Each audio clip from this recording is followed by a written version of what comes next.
This week on Dance of Joy, we talk about Russian dancing, rare Tom and Jerry dialogue, and Robert's rules of duels. All that and more as we watch Season 6, Episode 5 of our favorite 80s hit sitcom, Perfect Strangers.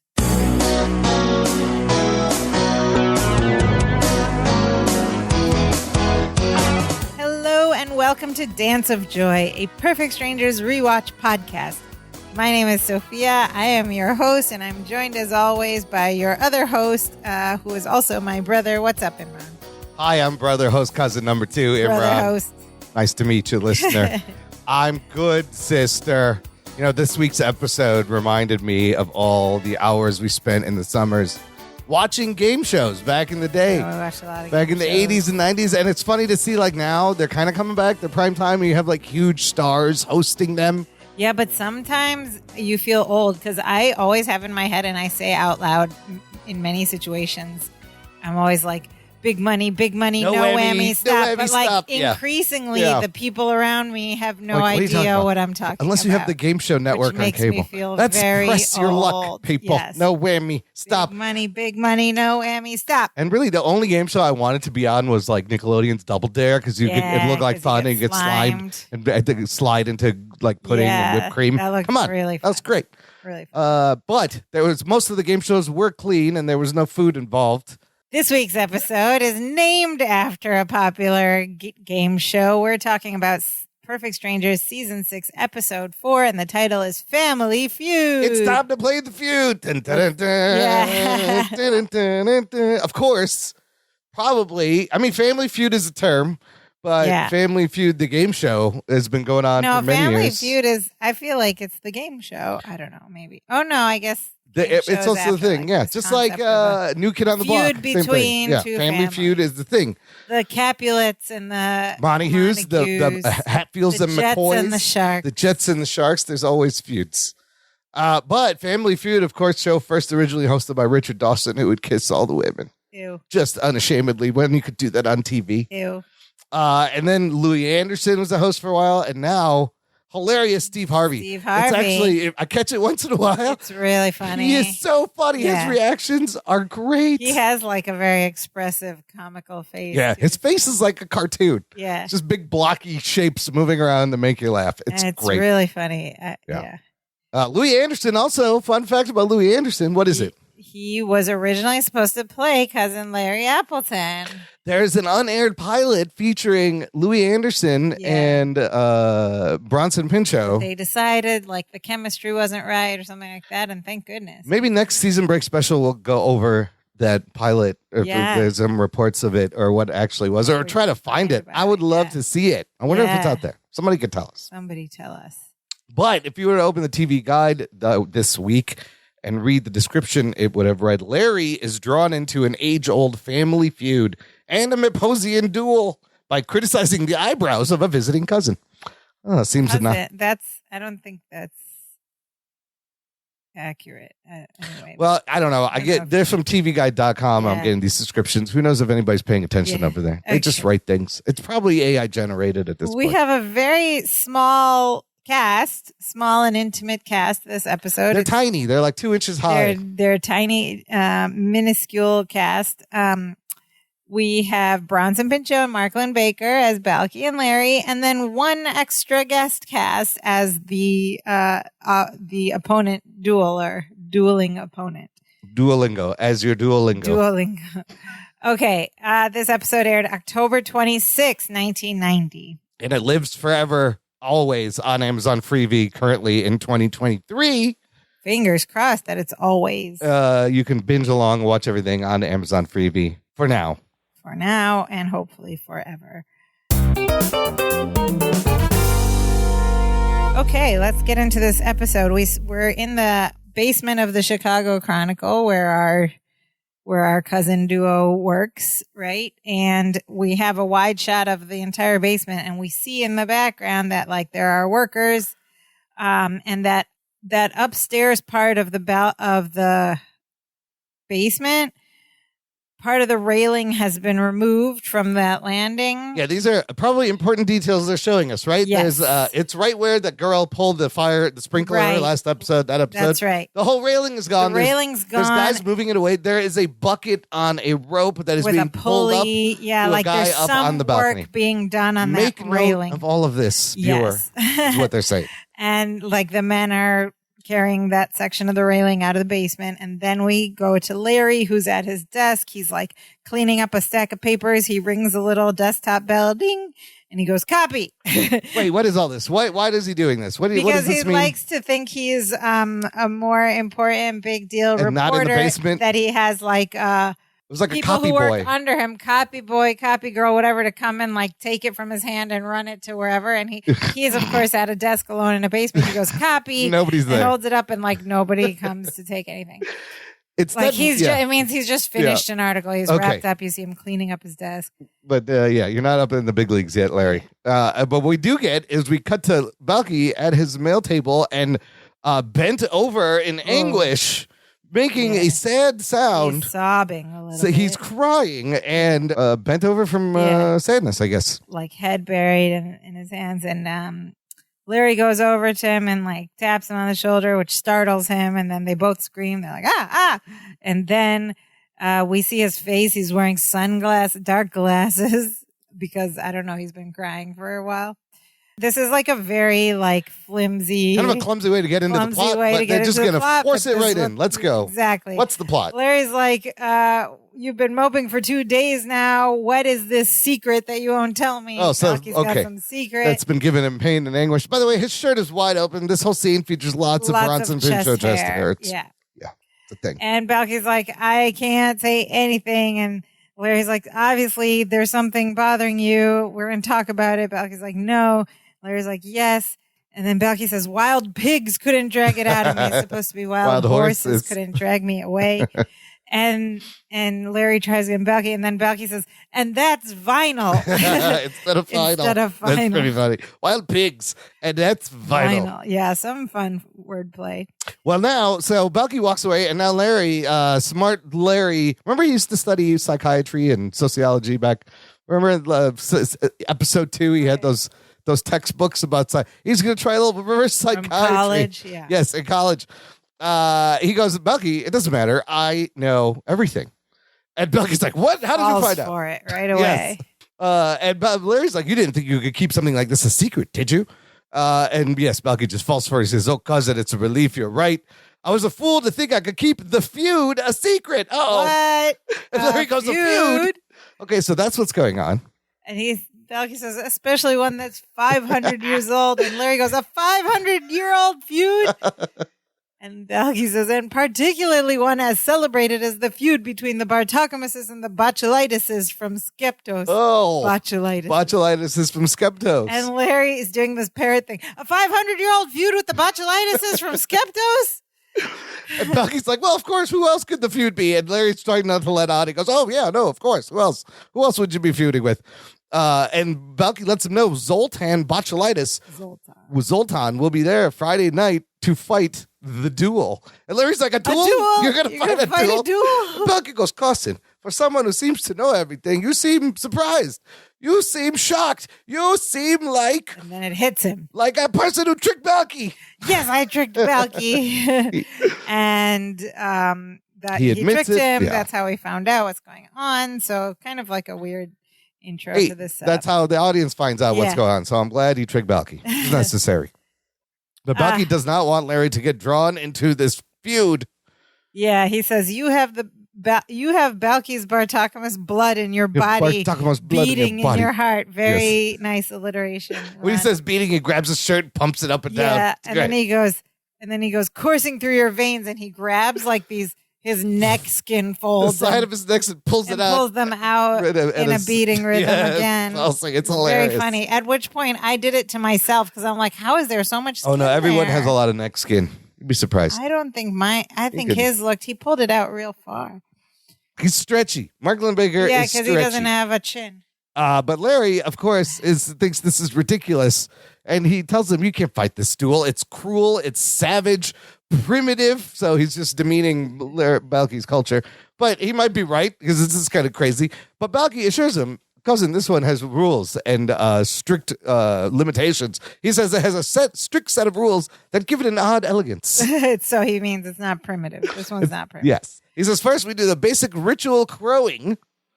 And then we do the standard ritual dance of danger. And then he says, of course, there's the puppet show. And then finally, we Kazatsky until one of us gets his ears boxed. Kazatsky. Okay, so this is the duel. And Larry goes, that's it? He goes, you don't try to kill each other?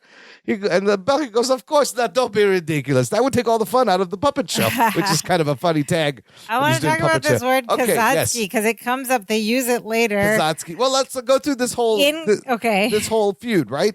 So they do a crowing. So I imagine they walk around and big crow noises. Then there's a dance of danger. The opposite of dance of joy? Or just like a different...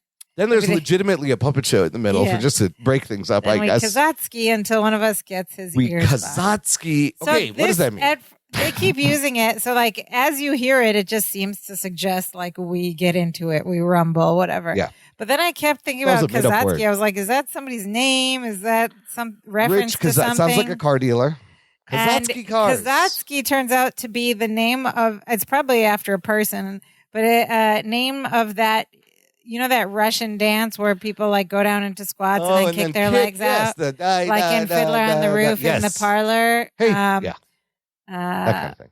May your life be... Into life, yes. When the Russians start dancing against the... And they're like, Zava Shazda. And that's a hard, very aerobic move to do. So it's probably named after some Russian like ballet dancer or something. But Kazatsky, that's what I found for Kazatsky. That's interesting. Finally, that's the Russian Kazatsky dance. Until one of us gets his ear box. Wait. So he could be talking about dancing until... yes, possibly.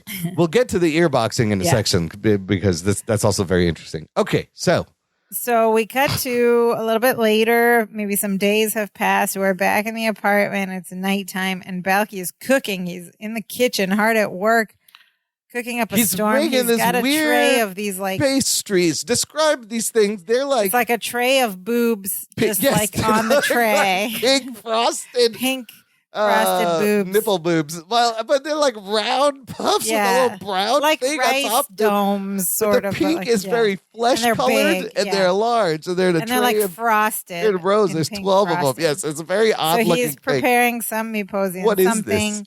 Boob and cakes. Larry is like incredulous. He's like, I don't get this. A man is coming over here to make arrangements to fight a duel so he can hurt you real bad, and you're serving him food? What do you do when you go to war? Have it catered? Look, this is a civilized culture, Mipos, right? They can do things very gentlemanly, very fair.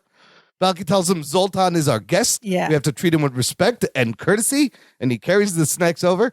And then he has some words of warning to Cousin Larry, if he'll listen. He says, cousin, this is very important. The botulitises are very, very sensitive about their appearance, so whatever you do, don't mention his flaring nostrils. Nostrils. Don't say anything about his crow's feet or those lines around his eyes. 2. Wait, I thought crow's feet are the lines around. I think it's the same thing. Okay. Yes, I thought so too. And there's a third thing that most importantly Balki starts to say. And then Larry cuts him off. He says, Balki. He just gets condescending. He's like, Balki. You know? And Balki's like, listen, listen, never, ever, Balki. Listen, cousin, just let me get my thought out. Cousin, let me get my thought out. He says, the Appletons have not fought a duel for 500 or 600 years now. First of all, how would he know that? Appleton newsletter, of course. Which would seem to indicate that we are pretty good at not offending people. So we didn't find out what the most important thing he's not supposed to tell Cousin Zoltan is. This is very disconcerting when there's a knock on the door. It's too late, and Balki goes, cousin, just to be on the safe side, don't let him know you're my cousin, even. Oh, boy. Oh, my God, what is going to happen? So they go to the door. Balki opens the door, and we see Cousin Zoltan. Not a cousin. No, not a cousin. Just Zoltan Botulitis. The Botulitis. Describe this man. So he's just like hairy. He's got like kind of curly, big brown hair, and then a lot of facial hair, beard, a full beard and mustache, big thick eyebrows. Yeah. and he comes. He looks Mediterranean. He looks very Mediterranean, and he's in a stance, and but he's kind of funny looking too at the same time. And he's kind of dressed the same way as Balky, and his face is pretty expressive. And he takes a big step inside the apartment, and he goes, "Greetings, you Bartokamus Scheidbach." Scheidbach. And Balky goes, "Welcome, you botulus babastiki." Botulitis babastiki. So they each have their own we know insults for each other. Is. Yeah. Well, we're not from Skepta, so it's very regional. They only use that on Skeptas.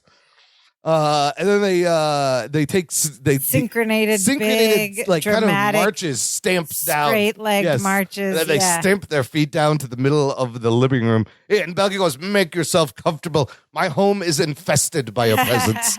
So he's trying to be courteous, but also this is a duel, so it's his frenemy. It's the dual, like, underhanded compliment. And then he picks up the tray of those pink boob things, and he offers it to him. He says, "Snout puff." Oh, it's a pig snout puff. It's a snout puff. And Zoltan goes, "Who are you calling a snout puff?" And Balky shows him the tray. Says, "I made them myself." You know what's funny is I do this dumb joke whenever I'm at a place that has a tray, and the guy goes, "Shrimp." You're like, "Who are you calling a shrimp?" It's so such stupid. A dad joke. It's I so do it stupid. too, though. I do it all the time. No, my version is, "What did you call me?" Yeah, what'd you call me? Shrimp? What'd you call me? Oh, Yeah. Hi. Yeah, egg roll? What? Just because I'm Asian? Come on. But you don't even look Asian. You can't say that. Vanilla latte? What'd you call me? Yeah, that's what would happen. But he does the dumb joke. Who you calling Snout Puff? And then Zoltan licks the frosting off one. Like with his finger, just like a child tasting a cake. He goes, "Your snout puffs are a little on the runny side." Balky says, "You always were a picky eater, Zoltan," and he slams the tray on the coffee table. And they start to roll up their sleeves. They both start rolling up their sleeves They're gonna duke at the same right time. And Larry's like, wait, you two know each other? And Zoltan explains that they were both bandage boys at the last Bartokamus Botulitis duel. Oh, they were bandage boys. I love the B alliteration throughout this whole thing. So they were like the little kids. They were like the ball boys. And like a thing. And Balky says, the good old days. And they both together like sigh in memory. And then, yes. And then they get angry again. Yes. And then they're like, "Hoo!" Yeah. And Bucky's like, "Please." And he motions to the couch and goes, "My sofa is soiled by your sitting." He wants him. And they both sit down at the same time, cross their legs, put their arm up, but they mirror each other, which is great. Such good visuals. Yeah. And then Balky asks Zoltan when he wants to fight the duel, and Zoltan says tomorrow at sunset. And he gets up and he takes this black leather glove that's like tucked into his belt. He takes it out and he throws it on the coffee table. Yes. Like throw down a glove for a duel. And Balky stands up angrily and like snatches the glove and he goes, "Agreed." And then he puts the glove like right in the center of his waistband in his pants so that the fingers are out. And then he takes the side of it and like smiles like a child and waves the fingers of the glove from the crotch of his pants. This is Bronson trying to make Zoltan break. Yeah, I feel like it was improvised. Yeah. Both Mark Lindbaker and the guy playing Zoltan have incredible focus and concentration here because it's so funny. And Larry's just watching this like, what is happening?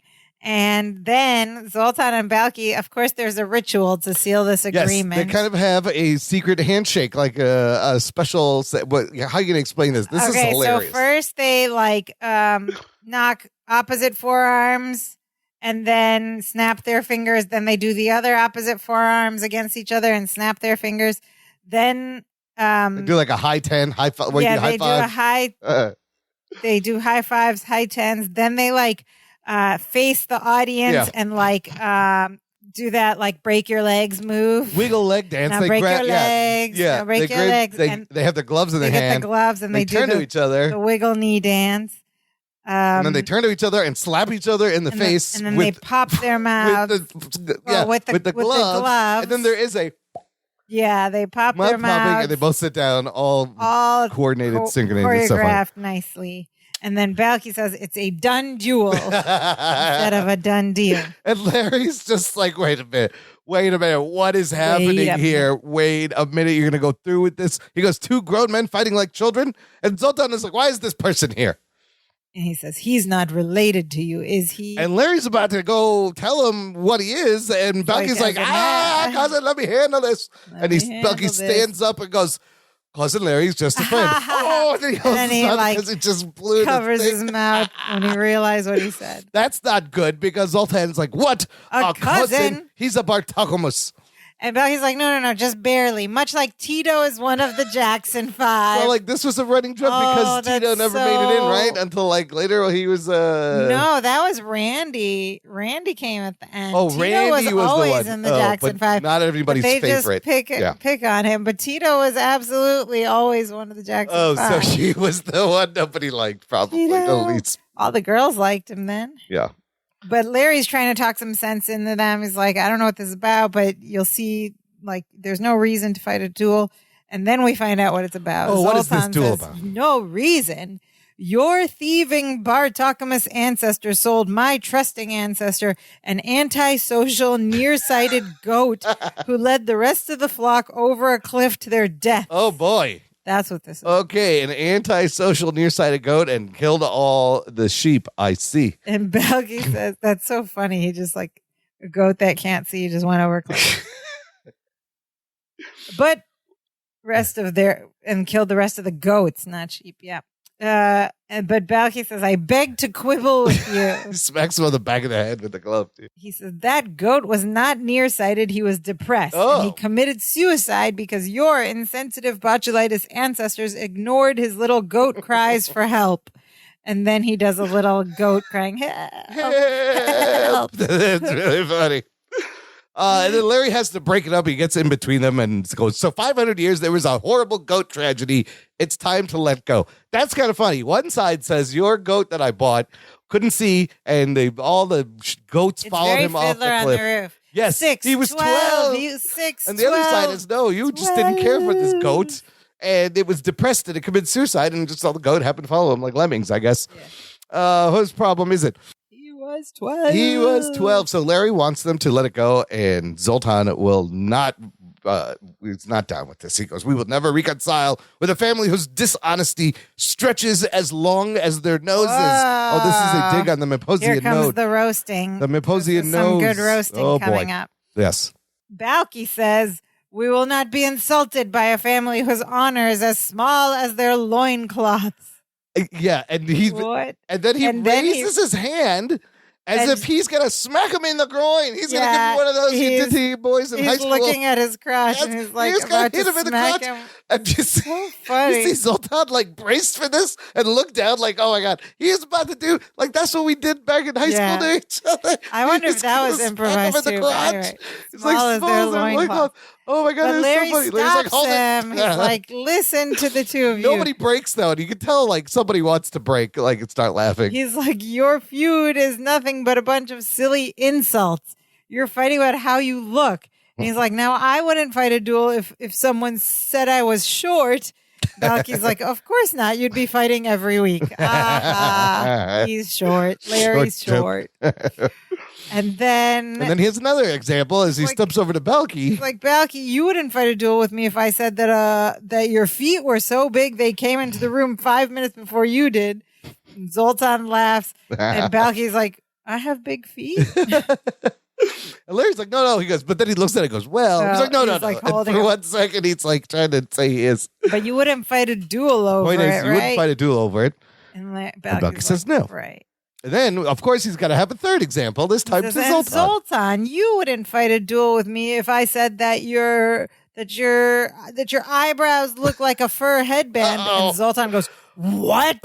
He gets really offended. And Balky's like, oh no. And he's like, he didn't say that. He didn't say that. He didn't say your eyebrows look like a fur headband. He said that he thought he saw you before on Bandstand. American Bandstand, the TV show. That's it. He's like, yeah, that's it, trying to spin it. And Larry's like, Balky, I was just trying to make a point. And then Balky's like, the tone has shifted. You don't know what you did. You just don't know what you did. And Larry's like, I was making a point. It was just a joke. Balky goes, you're dead. He slips in, you're dead. I was like, what? He goes, they say it a second time, you're dead. Oh, boy. And then Larry turns back to Zoltan and just doubles Says down. it again. He goes, no, I said your eyebrows look like a fur headband. And Buck Bucky's goes, like, oh, God. God. And he's like, that doesn't bother you, does it? Clearly it does, Appleton. Because Zoltan reaches over and like tweaks Larry's nose with his between his knuckles. You know how you got your nose kind of thing? And then like but he twists holds it off. on to Yes, it he's squeezing tightly it. and then he twists and pulls them off. Like he tweaks his nose. And Larry's like, ah. And he grabs it. And goes, he's like, well, I guess it bothers you a little bit. and then Zoltan just goes, Zakina boot, rak mordik inta, and storms out and goes out the door and just leaves. And Larry's like, what just happened? And he's holding his nose still. Balky's like, you insulted his eyebrows. Oh, boy. And Larry doesn't understand. He's like, so you insulted his loincloth. Balky goes back to what he was trying to tell him before. He said, I told the most you important thing was botulitis are very sensitive about their appearances, and they're most especially sensitive about their eyebrows. And Larry's like, why didn't you tell me that? He goes, I was trying to tell you. You wouldn't let me get it in, Mr. My family hasn't fought a duel in 500 years. Well, that streak is over. Larry goes, what are you talking about? And Balky goes, cousin. Zoltan said, Zakina but rakmordik inta. That means, and then he goes, oh, how do you conjugate Zakina? Zakini, Zakino, Zakina. He goes, the duel is on and I'm fighting it with you. Short lipless one is what that translates to. And Larry's like, what? And then we fade to black, and that's the end of End Act of scene 1. one. Let's talk about this conjugation joke here. Okay, so I don't know if our listeners have caught on, but you know that I'm a language nerd, and must point this out. Different languages, also grammar and stuff. Like, I'm just nerdy. This joke is really funny on the surface, but it doesn't make sense linguistically because the phrase was already uttered in the other language. Conjugated already. It was already being conjugated. Meposian or whatever language they're speaking. So it's already conjugated. Yeah. If you were translating the English to that language, then you'd be like, wait, how do I conjugate this? That's how conjugation works. Not the other way around. So I don't know the linguistic terms, but that's how conjugation works. So it doesn't make sense, but it's a funny joke, and I'm just being a nerd. And conjugate is a funny word. You know, it's got a J and a G, and just so they tried to Zakino. And he is conjugating the verb. Yeah, but that part's right. But he wouldn't need to know that to translate from the other language to English. I get it. You get it? It's still a funny joke. Okay, let's talk about Zoltan. The bottom line is Sophia's a big nerd. I love the language nerd stuff. Whenever that comes up, it's always interesting. Let's talk about Zoltan Botulitis. Who played him? So this is an actor named Nicholas Qadi, who I believe is of Arab heritage because his original name is Namir El Qadi. Yeah, he looks middle. Yeah, he looks Mediterranean. Played Zoltan, and apparently he's still acting quite a bit. He later was on ER, Sleeper Cell, 24, Jag, Alias. I don't know more recently what. Georgia the Jungle, Dr. Doolittle. Oh, wait. I recognize this guy. He was on 24 for one season. He played a lot of terrorists. Yeah, Sleeper Cell. Unfortunately, he probably got typecast as a lot of Arab terrorists. Yeah, Line of Fire. Post 9/11. Yeah. That would have even in the 90s that was happening. So, but hey, it's work, you know? Pre 9/11. What are you going to do? Yes, pre 9/11. Post 9/11. That's right. Pre 9/11 it was happening. But no, he's still last thing he did was in 2021. So something called Down the Road. He's around. But yeah, the guy's gonna get typecast as the bad guy. And all that would be a fun game to see when we spot Zoltan in things that are coming out now. All right, before we get to Act 2, listener, you can join this conversation because we have a fun Facebook group that you can join. It's closed, exclusive, just for our listeners, and I post a thread there for the episodes in advance so you can watch along. Amazon Freebie, leave your comments, questions, observations, and meet other people who listen to the show and love Perfect Strangers as much as we do, and also who love to nitpick the details. Yes. That's the fun part. Who are also language nerds. And they're also language nerds. Yes. Absolutely. Right and there. All kinds of link in the episode description for our Facebook group, Act 2, sister. Act 2, we are exactly where we ended it at the end of Act 1. Larry's like, what? What do you mean I'm fighting the duel? And Balky says he tweaked your nose. That means that's it. And Balky's like, you have to. He's like, I'm not fighting any stupid duel. I'll just refuse. Balky says, if you refuse to fight the duel at the time that was agreed upon, then Zoltan can attack you anytime, any place without warning. So that's the consequence of not fighting the duel. And just like that, Larry's caves. Like, all right, I'll fight him. Okay, I'll fight him. What? That's so abrupt. He doesn't want to, but he doesn't want to be hunted for the rest of his life, I guess. But yes, that's all it took. But he didn't seem stressed out about it. He was just like, all right, I'll fight him. In fact, he seems to be into it. Yeah. Because he goes, Zoltan didn't look too tough to me. He's like, he may find out he's bitten off more than he can chew. And Balky's like, biting's against the rules. It's a saying, Balky. Larry goes, I can take care of himself. And he walks into the living room and he's puffing his chest. He's all confident. He's like, yeah, I like fighting this guy. I'd like to pay Zoltan back for tweaking my nose. That hurt. Balky's like, okay, this is going to be your first Myposian duel. Maybe I should teach you something. That would be helpful. And he Hopefully goes Larry to listens. Get some resources. He gets a box from the shelf, and Larry's like, no need. Oh, come on, Larry. You should probably listen to the details. I know what to do. I crow like a rooster. I do some silly dance. There's a puppet show. Then we Kazatsky until one of us gets his ears boxed. Oh, he remembered all the details to his credit. And He's paying attention. And Balky's like, yep, that's right. And he shows him this Myposian decorated. He has this blue box that he goes and grabs. Adorned box. Yeah. He's like, here's the box to put Zoltan's ears in. And Larry's like, what? What are you talking about? And Balky's like, what do you think boxing his ears means? And Larry's like, well, it's an expression. Of course. It means to punch someone in the ear. And Balky just looks at him for a beat and he goes, it is?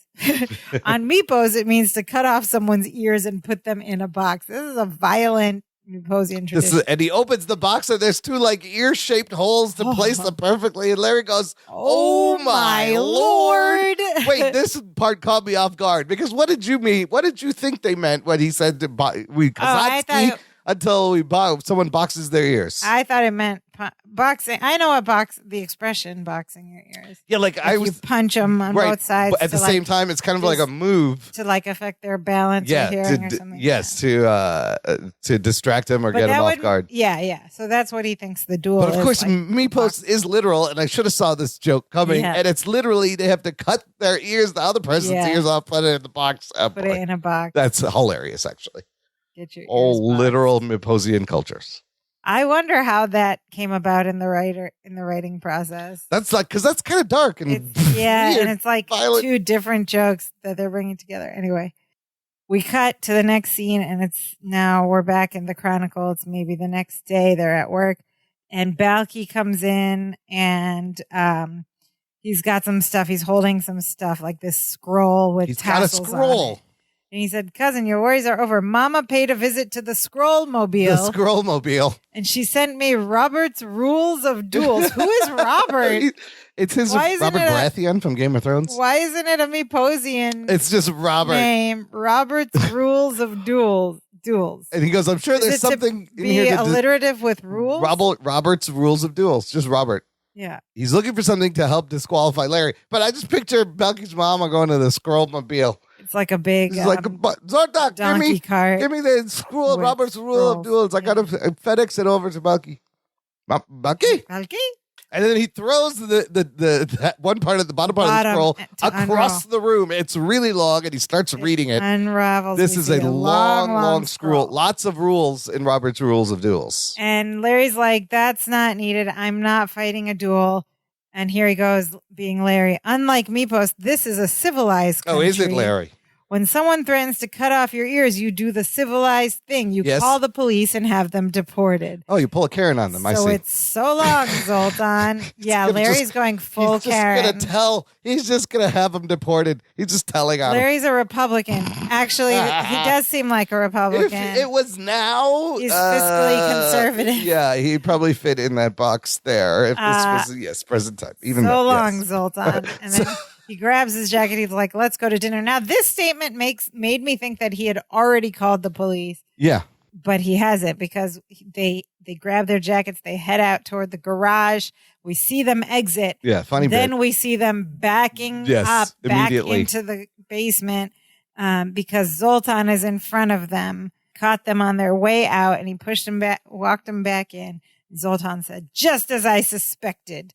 The cowardly Bartokomous has always tried to run out on a duel. And you notice Zoltan's got like 2 swords on his hip and a thing Like around his forehead. fencing swords. Fencing like whatever swords. you call those. Yes. They're not foils. We'll get into it. Are they not Foil foils? is like the straight, thin, it tapers. This has a small blade. Yeah, okay. But it's got the they fencing look holder. like Yes. foils, yeah.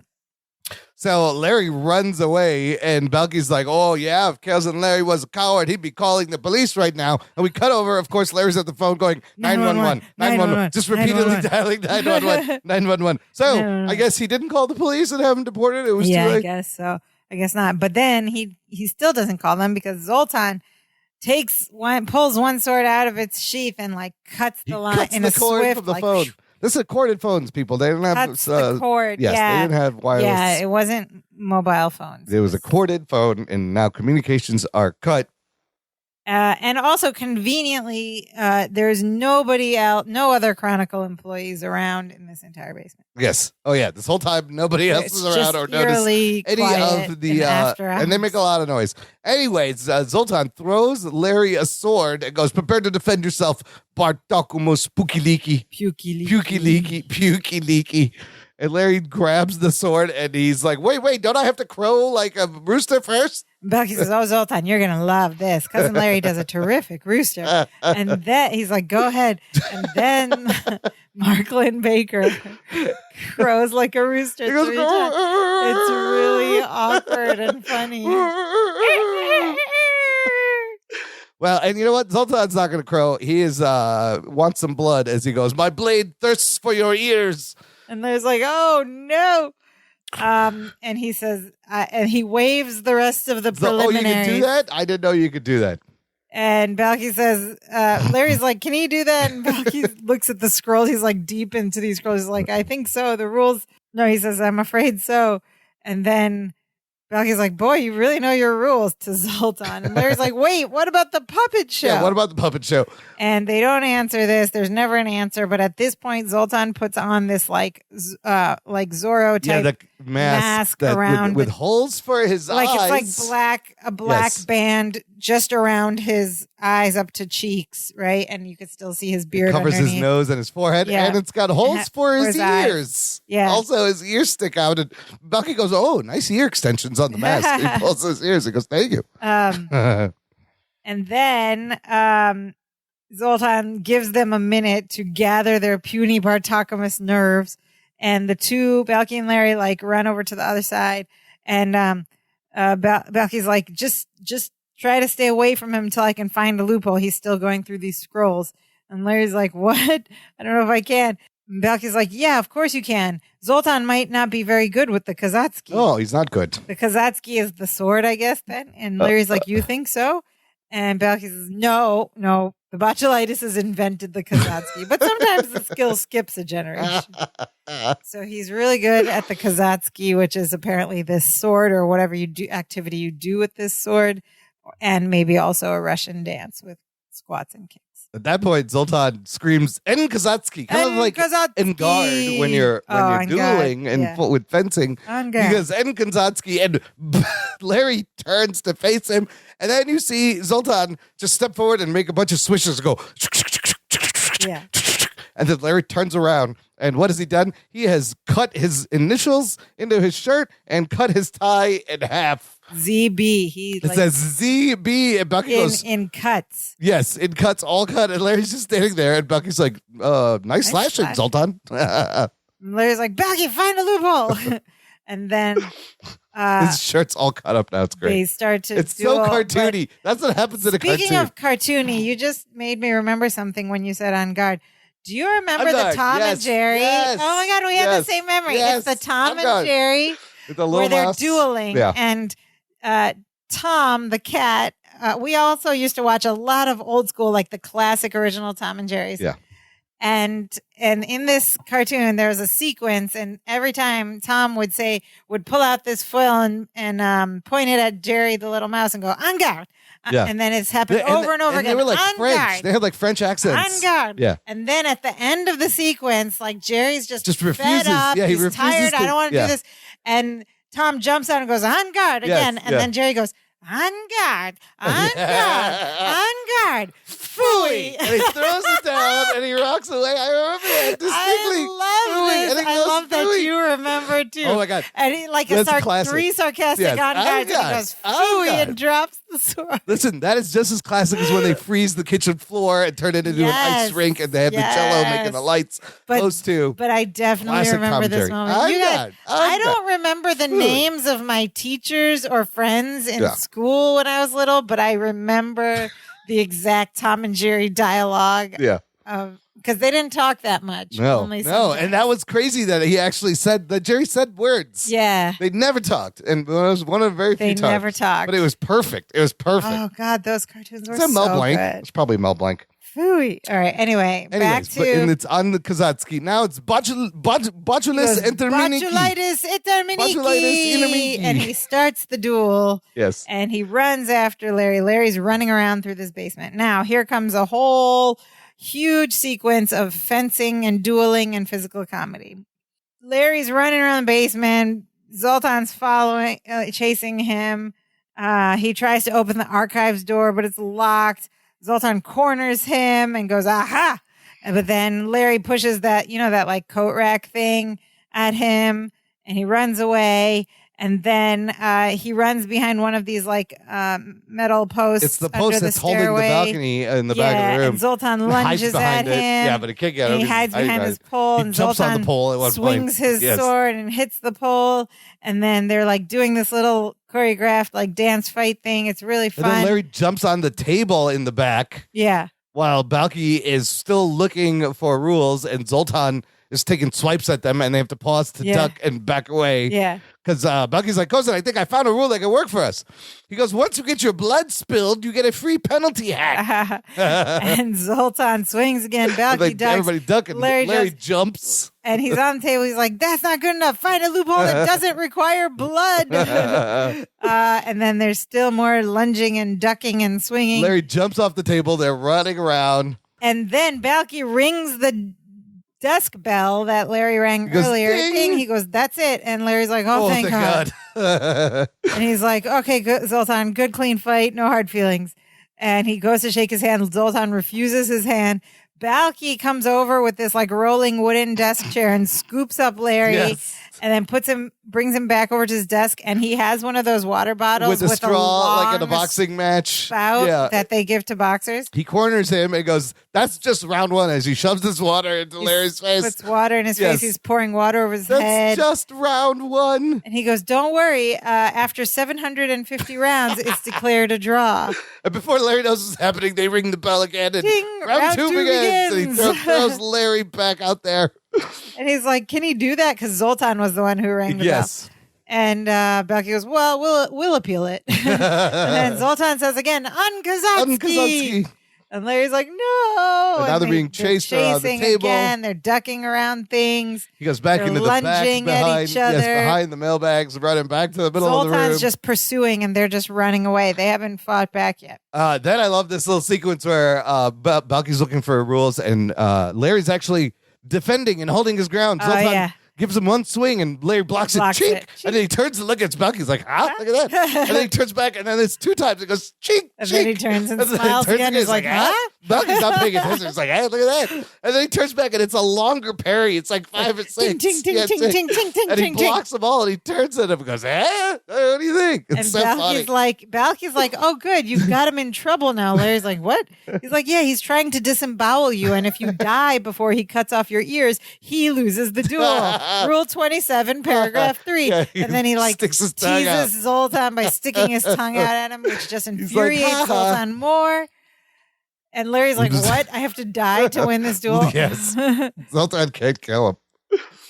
And then they start dueling fencing again.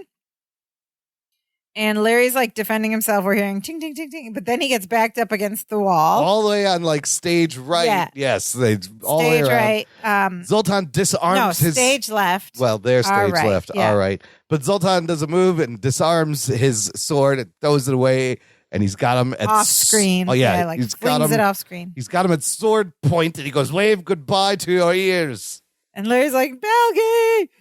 He's panicking. He's about to get his ears cut off. Then off screen, we hear a swish, swish, swish of the sword. And we pan out and we see Balky. And he's got the other glove on and he's got the Kazatsky that Larry had. He's wearing like a puffy fencing shirt too, which also looks great. He's got the sword, Larry's sword. Like, back off, botulitis. More bees. And then Zoltan says, you can't interfere. It's against the rules. And Balky says, I don't care about the rules. This is my fight. Ooh, a twist in character. Balky steps up. Balky doesn't care about the Meposian rules. Wow. And he says, and then this is great. He's saving his cousin. Everybody should recognize this reference. I hope they were. And you know what? I don't remember this, and I was hoping they were going to do this. Balky and Zoltan square off, facing each other, and they've got each of their swords next to the other person's ear, like on the shoulder, or they're like hovering it, holding it against each other. And Balky says, my name is Balky Bartokomous. You scared my cousin. Prepare to lose your load. Yes, this is amazing. Which is, of course, a reference to the highly popular movie The Princess Bride, which had just come out 3 years earlier in 1987. And the famous line, of course, I love this Mandy movie. Patinkin. Mandy Patinkin, yes. Classic line. As Inigo Montoya. My name is Inigo Montoya. You killed my father. Prepare to die. It's so great. It's not the only reference to we're Princess gonna have Bride. another one. A lot of this whole upcoming thing reminded me of different things in the Princess Bride. But I love that they did a Princess Bride reference and turned it into my name is Balky Bartokomous. You scared my cousin. Prepare to lose your love. So good. And they fight, and it's actually like a good, like choreographed, but like proper competent fencing duel. Okay, so they're gonna carry on sword fighting, and I read that these Mark Linn-Baker and Bronson Pinchot did actually had to train in sword fighting for this episode in order to be able to do this. And that's them fighting. And they learned from a guy called Dan Speaker, who was considered one of the best in the business. Oh, for theatrical combat. Yes, stage fighting and sword fighting. It's a skill, and it is take a lot of rehearsal, and you got to be careful because somebody can't get hurt, even if they're like, fake stage swords. And apparently Nicholas Cady, the guy who was playing Zoltan, also learned or knew how to sword fight, but there was some scheduling thing that got in the way, and they had to use the teacher, Dan Speaker, in the actual scene when they filmed it. Which is why he puts the mask on. Why he wore a That's not him that whole time. Because you can notice a little bit of ADR work. Like sometimes it was weird. Like that's right. He did speak the lines. Yeah. And then they dubbed him over in production. But that guy, you can't tell it's a different dude. That guy looked just like him, had the same beard and everything. Hair on him, Or did they add that beard? So the whole time they're fighting with the mask, it's Dan Speaker. It's not Cody. That's crazy. Right. That's awesome. Right. And there is one moment because the dubbing, the dialogue recording, it was called ADR, additional dialogue recording, in 1990 wasn't like the greatest. Yeah. So there's one when he says you can't interfere, it's against the rules. It's really hard to catch though. So it was pretty good. But if you look at his mouth, he is speaking in front of the studio audience. He did speak the lines. Yeah. But I guess it was pretty good dubbed, and I didn't really notice until reading this that it's a whole different guy. Yeah. So that's great. And so this fight initially also reminded me of the fight Indigo Montoya and Carrie Elways have the Man in Black in The Princess Bride. Yeah. It's very similar, but there's a hilarious bit. So they're sparring and going back and forth, and then Bucky gets pushed back to the side of the mailroom, and they get very close where they're right up against each other, and the swords are in the air, and they're kind of waving around, kind of blocking each other. And at one point, Zoltan just steps away, and Balky has both swords, and he's just crossing both swords in the air. It's such a thing you would see on the cartoons. Funny. It's so Bugs Bunny. It's very Bugs Bunny. They both have it, and then he's just going back and forth, and Zoltan steps back, and Balky goes, "What? Oh, it's a sleight of hand switcheroo, like in Bugs Bunny. It's very Bugs Bunny. It's so funny. It's like when he's like, "No, you didn't. Yes, you did. No, you didn't. Yes, and you he did. switches no, it around. Yes, you did. Yes, you did. No, I didn't. What?" So anyway, then Balky, there's a lot of spinning and sword play. Yeah, they're going back and forth, and then Balky just has both of the swords. And then he stops and tosses one back to Zoltan. See, it's very gentlemanly. He's following the rules, which is also a thing in Princess Bride that happened similar. Yeah. There's and one more Larry thing. tells Balki to watch Zoltan's left. He favors his left, and Balki's like, okay. And then they like start fighting their way up the stairs. Yeah. And then at the first landing, Zoltan kind of like has Balki bent over backward over the railing. Swords by his face. So his head is hanging down by where Larry's standing down below. And Balki's like, if you notice, his right ain't too shabby either. He's like told him about his left, but he's actually just good. It is defensive move. So Larry's like, you got him. He pushes him back up into the fight. And they keep fighting. They eventually end up over the area where there's no railing. Remember the railing that was missing? Is this why the railing was missing? The railing. Yeah. And put that bucket on a rope there. Yeah. So they're there up all the way at the top. And there's no railing. So they're looking over the middle part of the basement. And Balki's up there, and they're about to square off, and Balki goes, ready when you are, Zoltan, and he puts his sword down into the ground, except it goes right through his foot. He spears his foot a little. He's like, ah! And then Balki goes, there's something I think you should know. And Zoltan goes, what is that? And Balki goes, I can fence with both hands. And he throws the sword in his other hand, and he goes, I'm amphibious. Amphibious. He means ambidextrous. This also happens in The Princess Bride, where both of them find out they're ambidextrous. He switches the toss hands from one hand to the other. The switching of the hands reference also happens in The Princess Bride.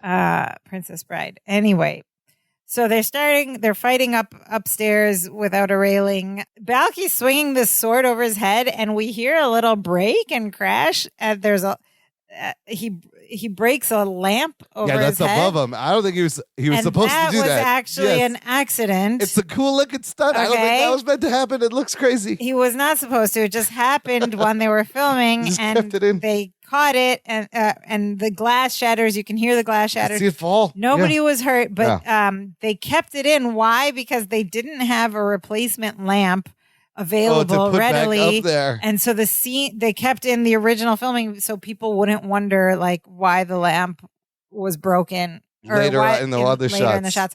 Not that has ever occurred to them before. Sometimes there are inconsistencies like that, and we're like, what happened to the lamp or whatever. But so they just kept it in. I think it's kind of funny. That was crazy. It's a crazy looking thing, and I didn't. You can kind of tell it wasn't. He kind of reacts to it, but then they just cut away real quickly. And then they're like, fencing, and then Zoltan leans him over, almost over they're grabbing the each balcony, other's arms, And Balki's like, he looks down and goes, wow. And then Balki regains himself, pushes Zoltan away from him, and then he manages to knock the sword out of Zoltan's hand, disarming move. And it falls over because there's no railing, into the main part of the basement, and to the ground floor, and then Zoltan just looks at it and then looks into the basement and then takes a leap, like a superhero leap. Yes, did he jump onto the desk or landing something? Onto the ground. It's far. How did they show that whole jump? Yeah, I mean, so they show him jumping. He jumps at the camera and falls out of frame. Okay. You don't see him land. Okay. Yeah. Okay. You don't see him land. Got it. Yeah, he does this crazy jump off the thing. It's a trained, he's a sword fighter. There was probably a padding there, and he just jumped on the padding, or was a little higher. Done it. He's probably now Balki's got to get down, and how does he decide to get down? So he puts his foot inside that bucket that's attached to the rope that's attached to the pulley. And what does he say? And he screams, Bartakomuki Ikaniki, and he leaps off the landing, but it's a little bit slower because he's on this rope pulley thing. Yeah, he's taking swipes on his way down. Yeah. And he gets down, and his foot is stuck in the bucket. He does remove the rope from the bucket. Unhooks the rope. But the foot is stuck, and he's sparring with Zoltan, stomping down with one foot in a bucket. He needs Cousin Larry's help, so they back up, and Cousin Larry tries to pull the bucket off. From behind Balki. Yeah. While they're still fighting, and they parry back and forth, and he's following him, hopping. He does this funny little scurry behind Balki. Holding the bucket with the foot in it. Balki's just 1 foot hopping around and fighting. And then finally, Larry just puts his foot on Balki and kicks him out of the bucket and frees him. That's also very cartoony. Very cartoony. There's so many great cartoony things they do in live action. Balki goes falling forward into Zoltan. Zoltan pushes him off him and goes, "Your ears are mine, Bartakomus swine." Nice rhyme. And then Balki faces him and puts his sword up and he kind of grits his teeth and in a in his best Clint Eastwood impersonation, he goes, "Go ahead, Zoltan, make my day." Yes, Dirty Harry. Yes. That's famous Dirty Harry From line. the movie Sudden Impact. Make my day. So they start sparring, and then again, Balky does the spin, disarm, knock the sword out of the man's hand move. Yes. And that's it. He's got the sword on Zoltan. Zoltan drops to his knees, holds his hands in front of him in a prayer, bows. It's done. He's won. He says, Bartolomos, you have prevailed. I give you my ears. And then Balky does that cool thing where he like steps forward. He gets the tip of his sword like into the eye hole of his mask and like pulls off the mask. Oh, I didn't mention though, when he disarmed him, Balky catches the sword. He spins it around, flips it, and catches Zoltan's sword. He has both of the swords. That was a very great move. Very, very smooth move. Must have practiced that. I don't know how they did. They must have had practiced that a lot. So he cuts off his mask. He unmasks him with his sword. He's giving him his ears. Zoltan had said, Cut his ears off, Balky. Zoltan had said, I give you my ears. I want to see the blood. Balky says, I give them back to you. Oh, good Balky. He said, this feud has gone on long enough. It ends here. And he takes one sword and he snaps it in half over his like thigh knee. And then he takes the other sword and snaps it in half over his other thigh and knee. And then he stands there for a moment all proud of himself. And then he's like, oh, because that must have hurt. I was going to say, he snapped metal swords on his fighting leg. For like 5 minutes with these swords, and they just kind of break real easily over his thigh. Yeah. But it wasn't easy. It kind of hurt him. And did anybody think we would see a graphic ear cutting at this moment on primetime network TV in 1990? What that? No, they're not going to do that. I was rooting for that, but they didn't show that.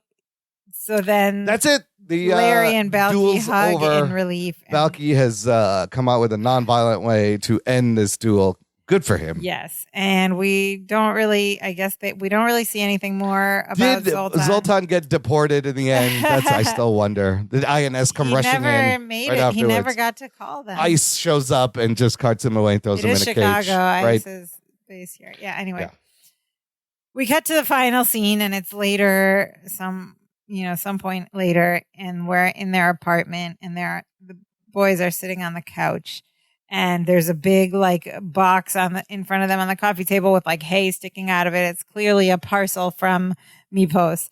And Balky's reading a letter from his mama. And he says, Mama says that the feasting went on for days and they were going to kill the fatted calf, but everyone was so happy they decided to put it on a diet instead. They put the fatted calf. So Mama is telling us how this whole thing resolved. Yeah. And Larry's like, yep, the end of a 500-year-old feud is a cause for celebration. And Balky reads more. He says, oh, Mama says there's talk of a botulitis marrying a Bartokomous, and everyone is hoping that the baby gets the Bartokomous eyebrows. Oh, my God. You don't want the botulitis eyebrows. And then Larry, in like this cruel little roast swipe, he goes, and the botulitis nose. At first, Balky's like, yeah. And then he looks over. He's like, wait, what?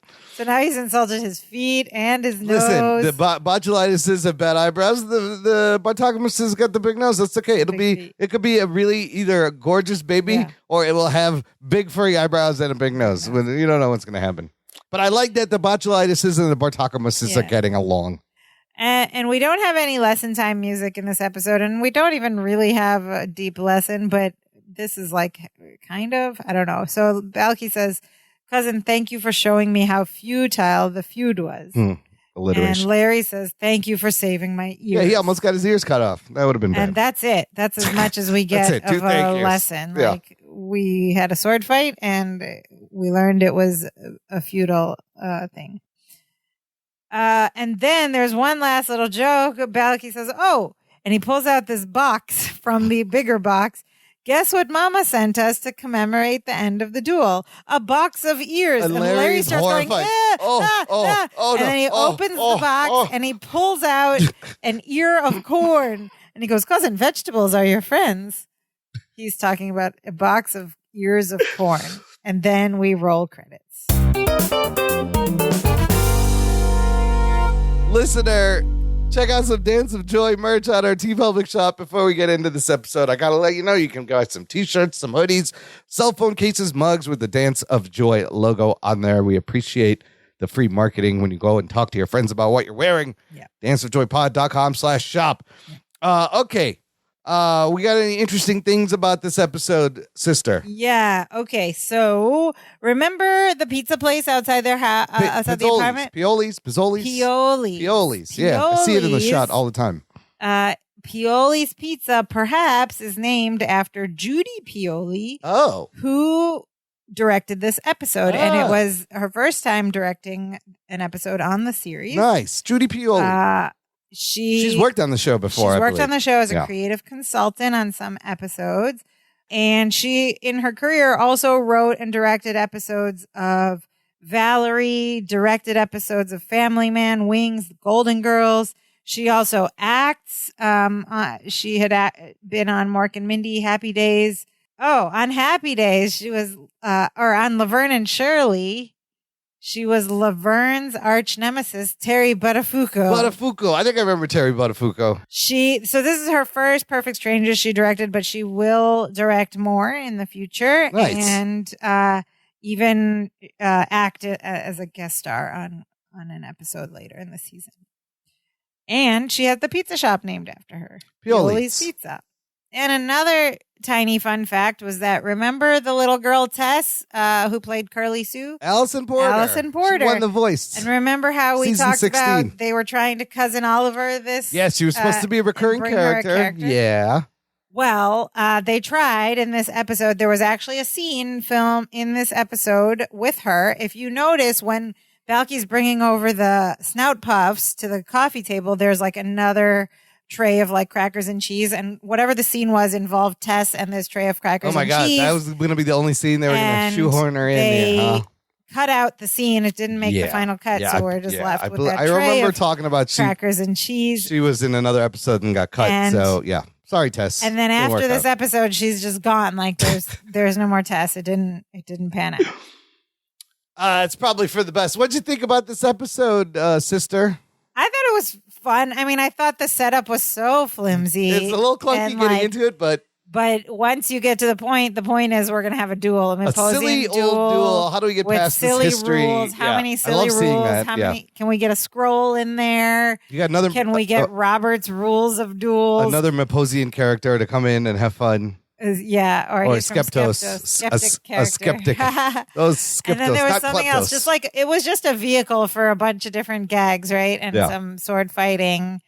And the Princess Bride references. Princess Bride reference is great, and he does resolve this silly duel, right? It just changed their relationship moving forward. The Botulitises and Bartocumuses. Yeah, true. So there is some kind of advancement of something. I mean, just surface silly stuff. Which, don't get me wrong, I like seeing Maposian things. Very enjoyable and entertaining to watch.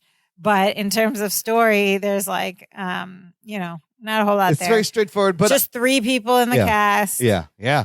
Tight cast, but I love seeing. Yeah, nobody else was around. Nobody noticed their sword fighting in the basement. Nobody. Like, where are the girls? They're on a trip somewhere. Gorbley would be like, Bartocamus, what are you doing? And then he gets stabbed. Yeah, or any other basement workers or the publisher. Yeah. I love when they bring in Maposian things to Larry's world and see how he reacts and how crazy and silly it is. What did our listeners think? I'm curious. Our listeners had some fun thoughts. I bet they had. Comments. I bet they do. First, we have listener cousin Pam Hitchcock, who asks, are snout puffs the gourmet version of pig snouts? Oh, maybe. Or maybe like the... Pig snout is an ingredient in the snout puff. Maybe a snout puff is like a dessert, or it's and one is sweet, it's like one when you savory. Put a pig snout in the microwave and it poofs up, and then you put frosting on it. Poofs, not poofs. Snout poofs. I don't know. And then she says, when you see the bucket prominently go up to the missing railing, which made no sense in and of itself, you know for sure it's a Chekhov's gun. Which she writes in parentheses, it's going to be important in a later scene. That's like a narrative thing. What does that mean? And this is the first time I've looked up a reference from a listener comment. This is great. I got it, but I wanted to know what it was about. Chekhov's gun. It's a narrative principle that states that every element in a story must be necessary, and irrelevant elements should be removed. It's a form of foreshadowing. So, like, I guess Chekhov in one of his works, like, had a gun appear, and you're like, know that there's a gun there for a reason, and it's. And you see important. This all the time in things like everything. Like I'm thinking like Law and Order. I didn't know it was called Chekhov's gun. You know, they showing you something. It's going to come in important, relevant later. Yeah, so And like the thing. in the beginning when those workers were taking the railing Just like off, before when they were working on the fixing the sprinklers. sprinklers, I right. was like, Chekhov's sprinklers. There's a guy. They're showing this for a reason. There's no railing. Exactly. Chekhov's gun. I love that. We learned something. Thank you, It's a cousin Pam narrative Hitchcock. rule. Yes. She also writes, if Larry didn't fight the duel, was Zoltan going to stay in Chicago indefinitely and relentlessly stalk him? That's what, yeah. That would be, it's a horrible way he to would live. have run out his visa eventually. Eventually, but Larry's got to look over his shoulder wherever he goes. That's not a way to live. That's stressful. And she concludes, this episode was absurd, and boy, they're reaching for ideas. But I actually got a little entertainment from it. 5 out of 10, Baba Sticky. Oh, that's a low Baba Sticky score. That's a good thing. It's like golf. Yeah, very good. Yeah, they are going to start reaching for ideas more and more as we continue a feud. on. I know. How about a family feud? And how about the same premise we did in season 2? Done again. That happens later. Oh, no, okay. No. Oh, boy. There's a couple premises that get repeated. Okie dokie. Okay. Cousin Nicole Stoner writes, you know that Balky isn't really going to lose his ears, but this is not an episode I watch for plot. This is an episode I watch for entertaining sword fighting choreography. Yeah. Exactly. Bronson's drenched in sweat when he gets to the top of the stairs, and you know they filmed a good chunk of the fight in one take to build that tension. Yeah. Yes, it was, like I said, very entertaining to watch. Yeah. And cousin Whitney Smith writes, there wasn't really a plot to this episode, but more of entertainment. Yeah. Right. You would think that since Larry is 1/4 Meposian, he would have known about this 500-year-old feud, or Balky would have told him about it way before now. Larry doesn't know what's going on. Yes. Meposian references from now on out will have the same thought. You would think that You'd think he would have mentioned this. They've lived together now. You would think Balky would have mentioned this in the 5 years they've been together. Anyway, she writes, how come a goat is always the sacrificial animal? It was the sacrificial animal in season 4 when Balky was going to get married. That's like a biblical thing, though, right? Like Abraham was going to sacrifice the goat. Lamb, the original sheep, sacrifice. goat, They're always poor goats are always the ones to get it. And this is still cousin Whitney Smith writes, even though this episode was for entertainment purposes, I did use the sword fighting in my very first Perfect Strangers fan fiction story I wrote. Oh, fun. Of course, we knew that Balky hitting the light was an accident, but it worked. Also, I didn't notice or recognize how sweaty Balky was. Also, Bronson Pinchot showed a lot of chest hair. Yes, he did. Wonder if that was on purpose because he was sword fighting or what. Also, it was un-Balky-like for him to break the rules, and that's his love and loyalty for his cousin Larry. Yeah, that's a good point. That's the only reason he's willing to do anything for him. Yep, that's when Balky will break the rules. That's a good point. And finally, we have listener cousin John Adama, who writes, why did Zoltan wear a mask? Normally, I'd assume they were hiding a stunt double, but it's pretty clear it's him. Oh. It's not him. They fooled you, cousin John. They fooled you. Again, they did a good job. They did a good job. The guy was the same height. The beard looked the same. Same just body put build. The same hair. You couldn't tell. Face. I couldn't tell either. So they fooled me too, John. Yeah, they fooled all of us. It's actually done and well. That's why your instincts were right. That's why he was wearing a mask. And he writes, I like the absurd moment when Larry's shirt is cut up. Yeah, that's cartoony. It's so cartoony. Oh, he's you're a little bit ahead of us with your comment, but cousin John writes, Perfect Strangers today, nothing would change except Zoltan would be played by Sacha Baron Cohen. See, I would cast Sacha Baron Cohen as Balky. Mm-hmm. If we were to redo this. But yes, Zoltan absolutely would be Sacha Baron Cohen or somebody like that. That's hilarious. And here comes cousin John's wrap up. As always, he writes, while not a favorite overall, this is easily my favorite episode so far in this season. All right, I can see that. I agree with that. Yeah. It's the most entertaining. It's a ton of Meposian customs and traditions with little plot, but it's what the story demanded. Also, I'm not sure that it's a coincidence that I enjoyed an episode with no supporting cast appearances. Yeah, leave them out. A solid B. Oh man, solid B. So we like them better when it's focused on the cousins. These two, yeah. Don't be ridiculous. Said one time. Of course I have. Don't be ridiculous. And we do have a framed picture of Dimitri. Is still on vacation somewhere, but his framed picture. Maybe Dimitri died, and that's why they keep Dimitri. framed It's picture a memorial of Dimitri. I don't know. It's weird. We still have a lot of episodes left. He might maybe come back. some intern stole Dimitri and went home. They misplaced the Dimitri sheep. Yeah. All right, so let's go back to that Perfect Strangers Today discussion. Would this episode still makes sense. Would we be able to recreate this? What anachronisms would there be, or like what things would need to be updated? You can still do this. It's a silly it's a duel. duel. There's still sword fighting, and there's still countries that have like duels with guns. Yeah, or I think everything about this is still doable, except for cutting the phone line with his sword. Yeah, if he's using his cell phone, he would just stab the cell phone and like throw it away. Crush it or something, yeah. Yeah. Except for that detail, everything else. I mean, you can just say it was a duel that happened, and this is the rules of the duel. Box of ears. Yes, you get to the boxing of ears, the puppet show. And even the Princess Bride references. Oh my God, the princess! Like what other reference? Still hit. Yes, I mean people know Zorro. Like the ZB thing was a Zorro thing because Zorro would slash Z, but that's classic. Also, we didn't talk about botulitis.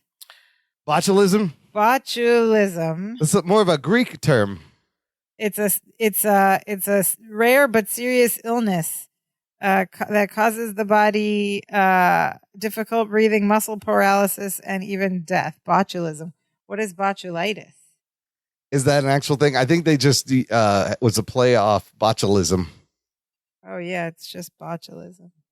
No, and it's a play on the botulism find disease. This toxin in like preserved fermented foods, uncooked food.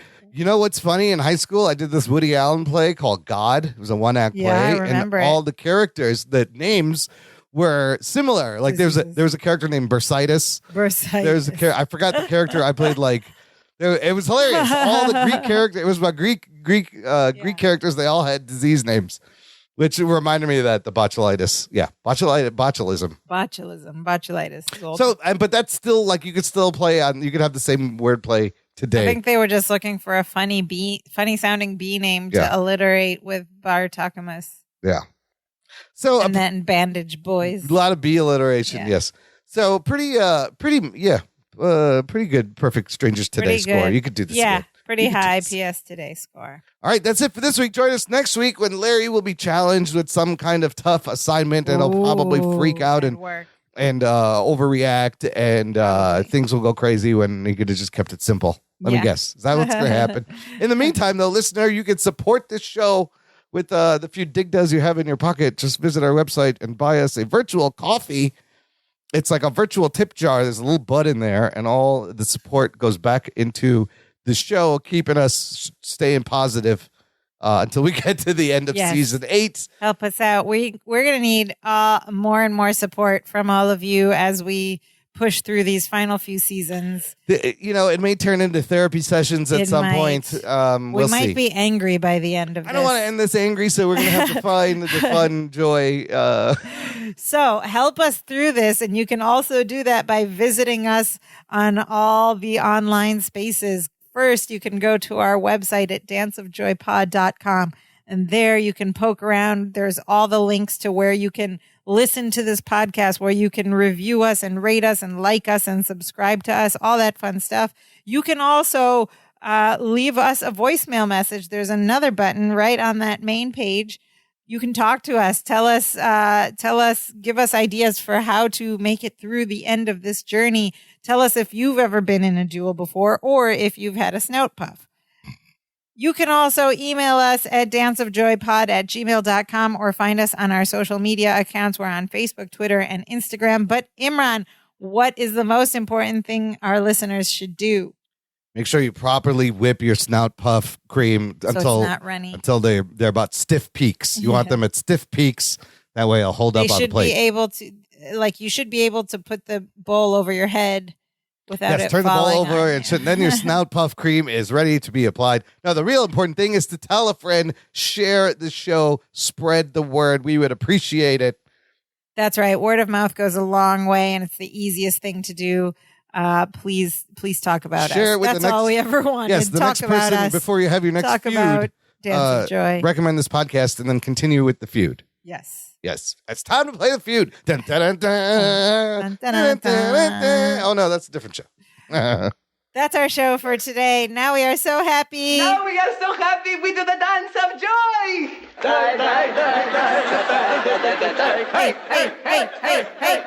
Hey.